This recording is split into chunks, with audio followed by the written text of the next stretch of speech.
Hello there, it's Martha, and if you're new, welcome, and if you're returning, welcome back. Actually, I should say, if you're new here, I don't normally sound this way. Yeah, we're going on 10 days of the husky voice. Husky, raspy, maybe sexy. I don't know, whatever you want to call it. It's not my normal voice. But here we are.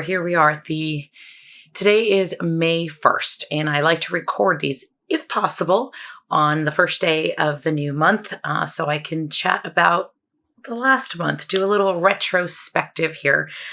So how was my April? I don't know. How was yours? How was yours? I will tell you some numbers. I'll tell you some books I read. I will tell you some other maybe things that I did in April and just have a little chit chat. So if that sounds interesting to you, then stick around.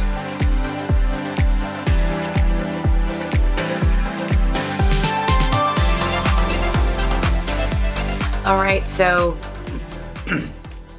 I will do numbers first, and then books, and then maybe a little chit chat about the month in general.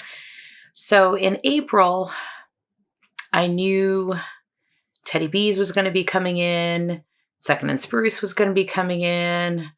There's a Pharmacist's Daughter pre-order that I hadn't planned on at the beginning of April, but I did it. So I was bad. Let's just put it that way. I was bad. And I started out the year, and then I had to make some adjustments. So, which we'll talk about what's in here, and it's not a whiff box. So I found this box, which is a whiff box, but it's not a whiff box, of wax, and it's wax that my friend makes. And I'm like, well, that's a lot of wax. And I like to count as much as possible into my spreadsheet, because I like to get credit for when I melt something. And then it would bother me when I'd go to my spreadsheet and be like, oh, I didn't put that in there. Oh, I didn't put that in there. So I went back in and readjusted my numbers. So the first video I did of this, I'm like, oh, I'm starting at, I don't know, it might have been like 900. Then I adjusted it because I found some more wax, and it was 1,000. And then that's what I carried with me from like March through April. I'm like, I have 1,000 pieces of wax. Then I found this box, and I'm like, oh, that's a lot more than just like 5. If it was like 5 pieces, I'd be like, whatever. So my new starting the year number had to be adjusted again. And so I started January with 1,073 pieces after I made that adjustment. So then I ended March with 970 pieces. So I'm like, that's pretty good. I mean, that's like 100 pieces of wax in 2 months. So that was good. But then I ruined it in April. In April, I had what came in was 142 units. And so that does include the Second and Spruce, the Teddy B's pre-order, not the RTS, the Pharmacist's Daughter that I got in. What else did I get that month of April? And then I had a lot of friend mail, which is fantastic. No complaints at all about getting friend mail. But that's there's a lot of friend mail, which I appreciate. I haven't even done the videos on the friend mail yet because one came, and then 2 days later another one came, then 2 days later another one came, and then 3 or 4 days later another one came. So I have a couple videos to make for sure. Zape, it was another order that I wasn't it wasn't planned. It was more of a spur of the moment. And then I did it twice. You've seen one video, you haven't seen the other video. So April, I was unhinged. April, the wheels fell off. And it's not a Martha video, as someone said, unless there's a loud car. So April was not a good month, but it wasn't a terrible month. It was not terrible because out was 101. So ins were 142, outs were 101, which means I was only up by 41 this month. Does that make any sense at all? It means my April wasn't terrible. I was only going in the wrong direction by 41 pieces of wax. So it's not horrible in the grand scheme of things. In the grand scheme of things, I ended my month being at 1,011 units. So if I look at where I started January and where I ended April, that was actually, I'm down 62 pieces of wax. So from the bigger picture, I'm in the right direction, just not as far as I wanted or I thought I'd be by May. So that being said, I don't know what the hell's going on. No, there's some large truck out there. That being said, there's the Roadshow pre-order, right? That's Knoll's Farm Scents, Second and Spruce, Lavender and Speckles, Teddy Bees. That's like May, like I know I'm going in and buying some. And then on top of that, I felt like I committed to getting Sweet Tooth Scents as well. So I'll probably place a small order there. And then that's it. That's it. And I really think that after May, I'm going to go on a no-buy for at least 2 months. Otherwise, I feel like I did a lot of good work from January to end of March just to go backwards in April a little bit. I don't know. I just feel a little like disappointed that I could have done better. And the only way I'm going to do better is if I really don't buy any more wax. If I really want to make a dent, I shouldn't be buying any more at all. So that's the numbers. I hope that wasn't too boring. Well, let's move on to books. So books. I read 3 books this month. Also not great. Kind of hoping to average 4. But I did 3 and my reading wasn't that awesome except for the very last book, which is right here. I was like, where'd it go? Okay, so I have 2 of the 3 books that I read. The first book, I'll just put up here on the screen. So that one was called Apples Never Fall by Leanne Moriarty. Leanne Moriarty was, for a long time, an auto-buy author for me. I think the last one that I really enjoyed was Big Little Lies, which they made into a miniseries on HBO with Reese Witherspoon and Nicole Kidman, and it was a great cast, and it was actually a really great adaptation.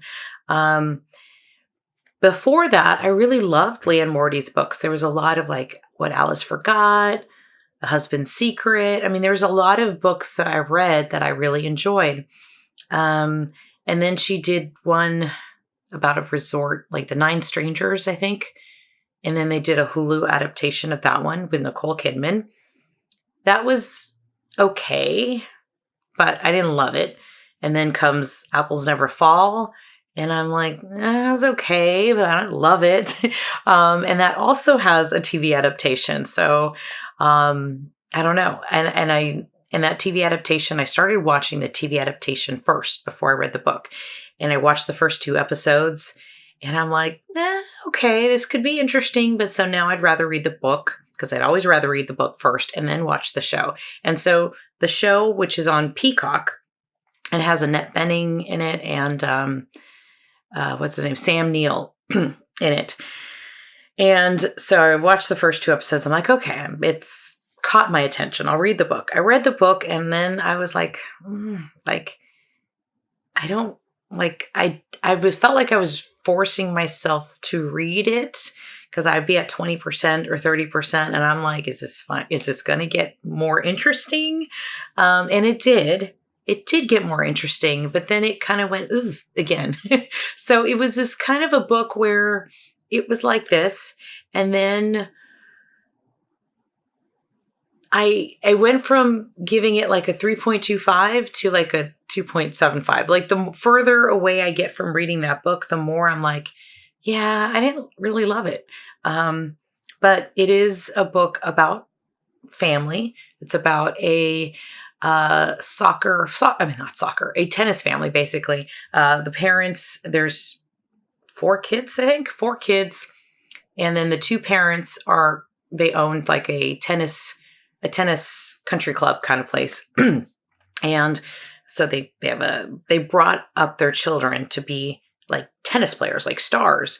And so it's all about kind of the dynamics of, the pressure of being the kids of these parents that are like this greatness, right? These athletes, and they wanted their kids to be athletes, but then, that they've grown up, they're older, the dynamics of the children have changed with each other. So it is a lot about family, but there is what kind of brings it interesting is the mother, they sold their tennis club.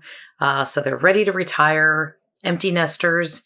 And then this stranger pops up at their doorstep, basically, and somehow moves in, right? Somehow she finagles her way into the family and moves in. And then it does go back and forth. So there is this kind of back and forth of like then and now. And the now is the mother's disappeared. The matriarch of this family has disappeared. And there's a lot of suspicion. Did their dad do it? The police are always, the detectives are always assuming it was the husband, right? And then the kids are torn. I think maybe dad did do it. And the other two are like, no, how could you think that? So that's pieces going on. And then there's that stranger that kind of moved in with them and was living with them for a while.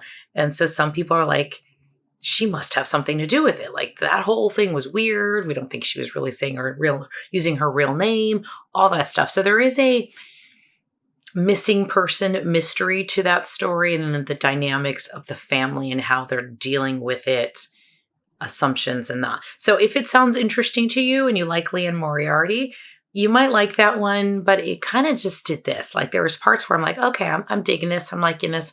And then it would kind of go like this again. So I think there were some pacing issues for me, and I didn't like any of the characters much. And sometimes I have trouble with that. If I give me someone, some redeeming quality. And so that was a little hard to find. So that was the first book, Apples Never Fall. The second book I read is from an author that I loved. I don't know if it was her first book, but wasn't her last book either. It was two books ago. It's from Lori Frankel. So this one is called Family. Has, I think, high ratings in Goodreads and Storygraph as well. And I loved her book. What was her first book? It was This Is How It Always Is. And it might not be her first book, but This Is How It Always is a book from Lori Frankel that to this day, it's in my heart. It's just, I love that story. It's another one. She's another author that writes about family and family dynamics.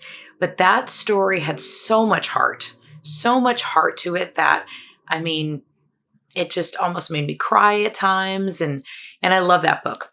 Then she wrote another one, which also had something to do with apples. The 3 apples, I don't remember. It was about 3 sisters. And I like that one okay. Then this one is her newest one, Family.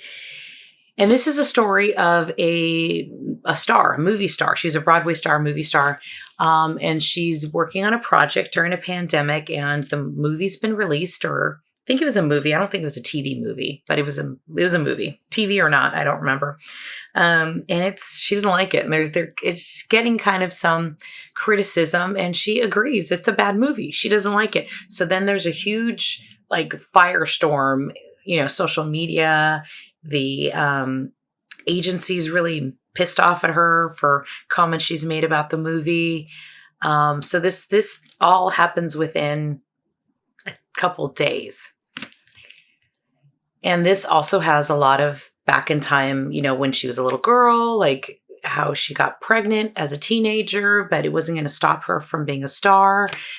All of those things. So this book, at the heart of this book, it is about family. It's about adoptive family. And when Lori writes about family, Lori Frankel writes about family, it is very endearing. And I love that aspect of it. I think if you're adopted or if you're an adoptive parent, I think you'd really, really love this book. I liked it. It wasn't a love for me. And the pieces that I didn't like about it were some of the kids. There's the kids, right? The adoptive kids in this, and biological kids. So I do like stories of like, non-traditional families, right? Like, or what's it called? Found family, kind of those stories. But the kids, her adopted kids, were a little annoying, a little tenacious, a little precocious, that kind of thing. So there were just some characters that just like really kind of annoying. So for that reason, I kind of knocked it down a little bit. It was more some of the characters. But then I felt good reading it. And at the end of the story, as this all wraps up, I do get this kind of that heartfelt family piece of it, which I do like from her writing. She does touch on pro-choice in here. So depending on your beliefs or not, just know that if that's a trigger for you, because it is about choice and about giving up kids for adoption and about adopting kids. So just so you know that in that. And you might think, well, wait, is that pro-choice? And it is, if you read the book. So anyway, that is Family. She is still an author that I think I would auto read because there's something about her writing that feels very heartfelt, and that tenderness I do enjoy.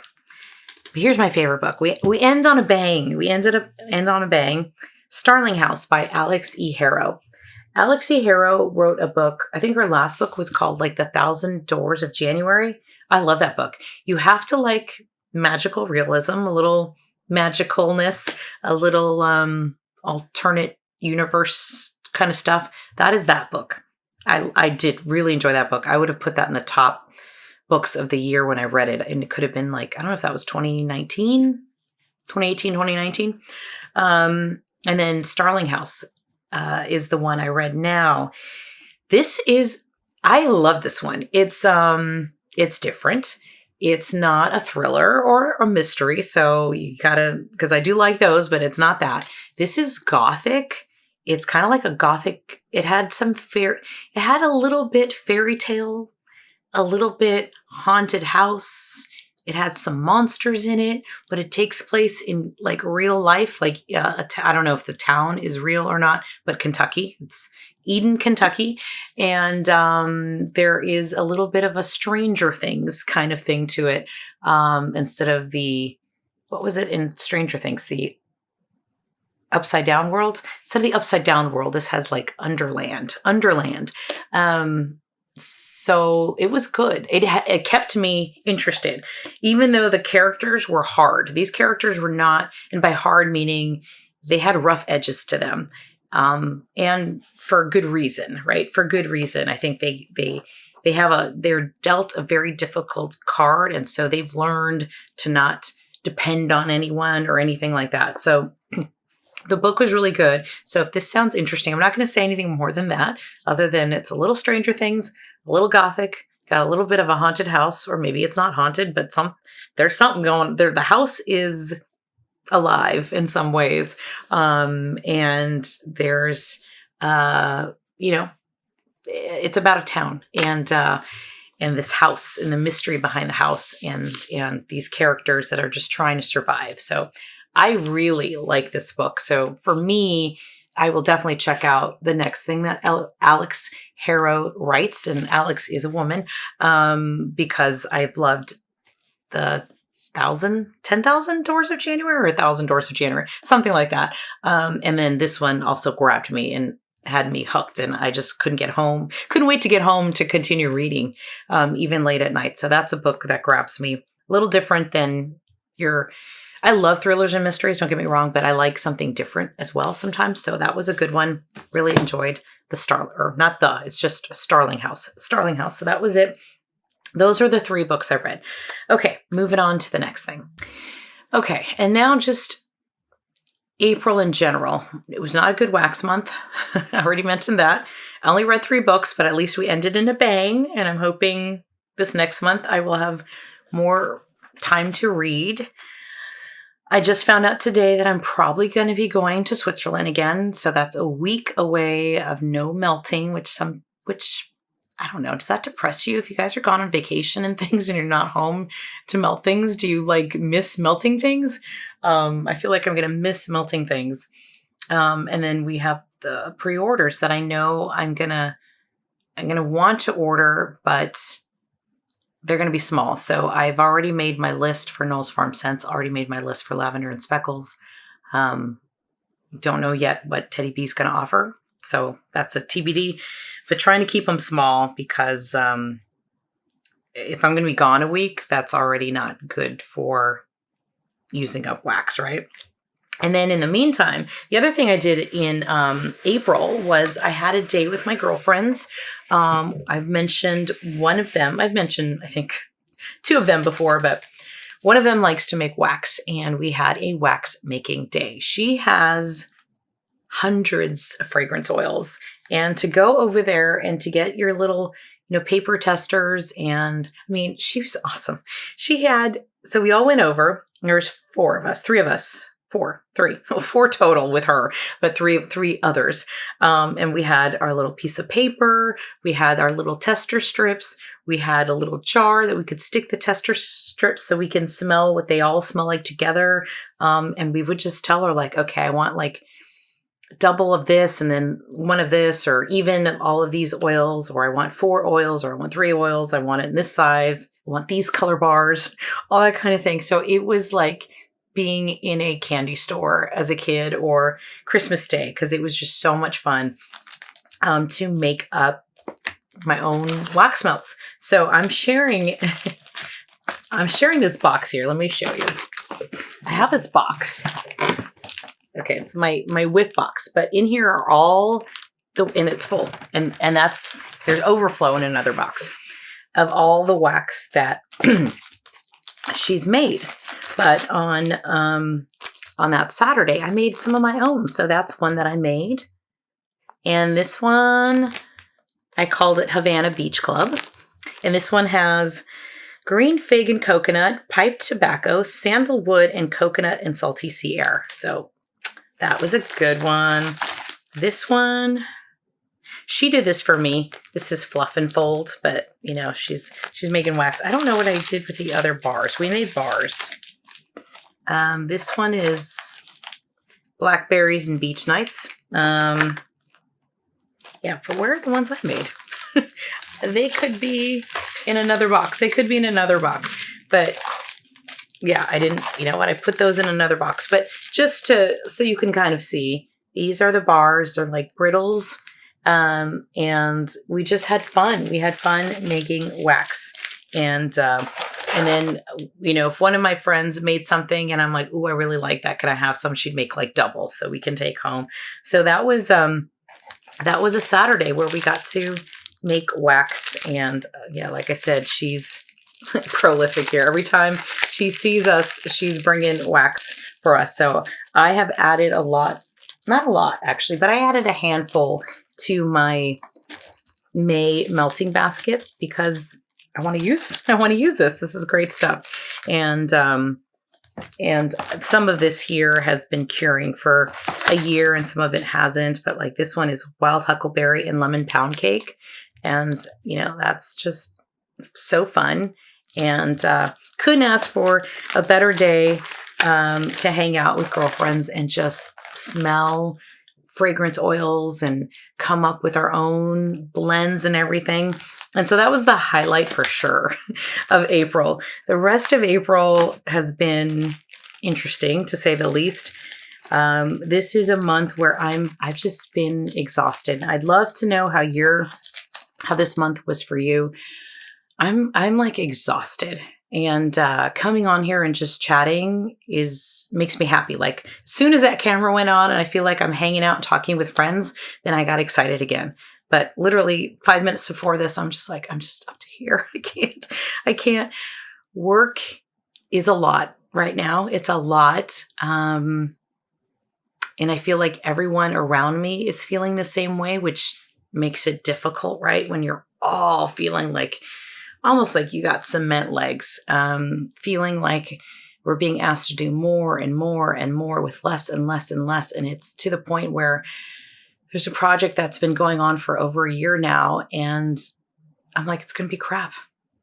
And I'm kind of feeling like, I don't care. I don't care anymore. I don't care, which is a horrible thing. It's a horrible feeling to have, but it's just relentless. And I'm just exhausted with life. Just exhausted. And I'm finding myself having to unplug a lot from social media and from even YouTube. I mean, I'm making videos, but I think I watched like one video this week. And it's just because I'm not feeling it right now. And that's hard too. And I know all of this will pass. I've been here before. I've worked on projects where like I lost 10 pounds because I was so stressed about it. And I was also up to hear about it. And I was just exhausted, and, make it through. And so I've been here before. And, there's a new thing that just popped up and I'm like, I got no one to give you. And I know that's a fire that we got to figure out and put out, but it's just like, I got nobody. And so it's been hard. I was trying to find a day where I could take like a day off, just a day off to do nothing, to listen to music, to read, but to do nothing else. And it's looking like end of June when I was already planning on taking a vacation anyway. So all that to say is April was hard. April was a hard month. I'm feeling overloaded. I'm feeling exhausted coming into May. Usually at the beginning of the month, I'm kind of excited for a new month. Like new month, fresh start, do over. And I'm just feeling like, oh God, it's May. It's already May. And I'm tired. So I have to go back to my my little stone that I wrote my word of the year on, which was balance.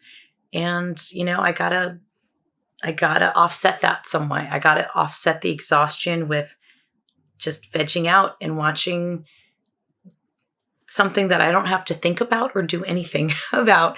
It means going for walks and listening to music. And not videos, but listening to music or listening to podcasts or listening to other things that I enjoy. On YouTube, I have watched some makeup videos, which I haven't in a long time. So I'm in a little bit of a funk, to be honest with you. But I do know that I've been here before and, there's light at the end of the tunnel. But I'm tired. So wondering how I hate to be a Debbie Downer because a lot of times people are like, you're so positive, Martha. And I am because I know I'm always I'm a half glass full kind of girl.